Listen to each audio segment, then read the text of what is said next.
جشن سہرا کا جب مناتے ہیں عرش والے بھی سننے آتے ہیں. قاضی نور اللہ شوستری جو ہمارے اچھے بڑے عالم گزرے ہیں، انہوں نے مجالس المومنین میں اور رجال کشی میں علامہ کشی نے خاندان اہل بیت لکھا ہے اس بات کو کہ خاندان اہل بیت کی جو خواتین تھیں انہوں نے زینتوں کو ترک کیا ہوا تھا اور گھروں میں لباس غم جو ہے پہنا جاتا تھا.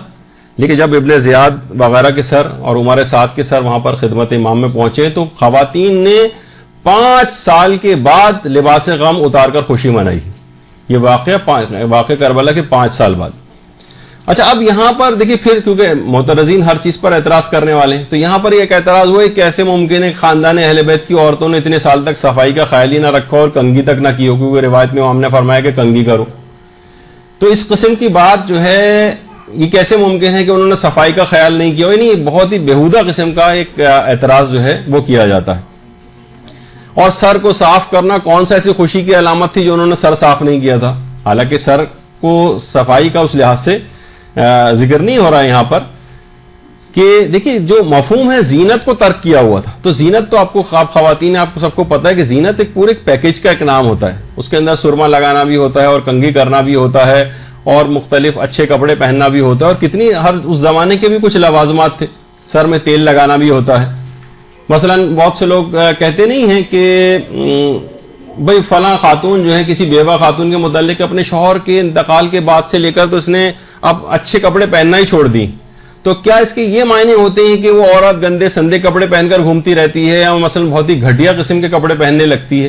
مقصد کہنا کا یہ ہوتا ہے کہ اچھے کپڑے پہننے سے مراد جو عام طور پر زرق برق لباس ہوتے ہیں، پارٹی ڈریس ہوتے ہیں، جس طریقے سے تیار ہو کے کسی جگہ جاتے ہیں، وہ اس نے اپنی زینت کو ترک کیا ہوا ہے.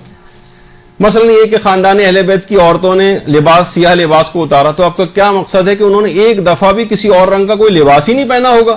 یعنی آپ اس میں موجگافیاں نکال سکتے ہیں کہ اس کا مطلب ہے پورے 5 سال تک جتنے بھی کپڑے سلوائے جاتے تھے ان میں ایک بھی کالے رنگ کے علاوہ کوئی دوسرا کپڑا نہیں ہوتا تھا. مقصد کہنے کا یہ ہے کہ زیادہ تر وہ کالے رنگ کا لباس پہنا کرتے تھے غم کی علامت کے طور پر. یہ نہیں کہ مستقل 24 گھنٹے اور جتنے بھی 5 سال تک لباس بھی سلواتے رہے وہ ایک لباس ہی سیاہ رنگ کا ہوتا تھا. اور کہیں کوئی روایت آپ کو مل گئی جس میں کوئی اور رنگ کا تذکر آ گیا تو فوراً انکار کرنا شروع کر دیں. تو لفظوں سے نکاح نہیں کیا جاتا. یعنی پورا ایک مفہوم اور پیکیج ہے کہ زینت کو ترک کرنا، اس میں کنگھی، تیل، سرما اور اس طرح کی مختلف چیزیں آتی ہیں.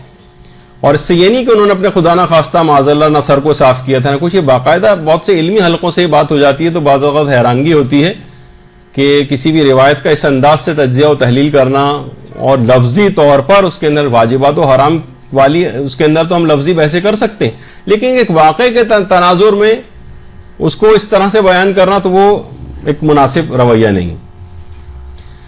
تو مثلا کہتے نہیں گھر میں کہ چلو بھائی جاؤ کپڑے پہن کر آؤ اچھے، تو اس کے معنی یہ نہیں ہوتے کہ مثلا اس نے کپڑے پہنے ہوئے نہیں اس کو کہا جا رہا ہے. یعنی ایک خاص الفاظ استعمال کیے جاتے ہیں جس سے ہر کوئی شخص دماغ میں اس کا ایک مفہوم ہوتا ہے، وہ سمجھتا ہے کہ اس بات کا مقصد کیا ہے.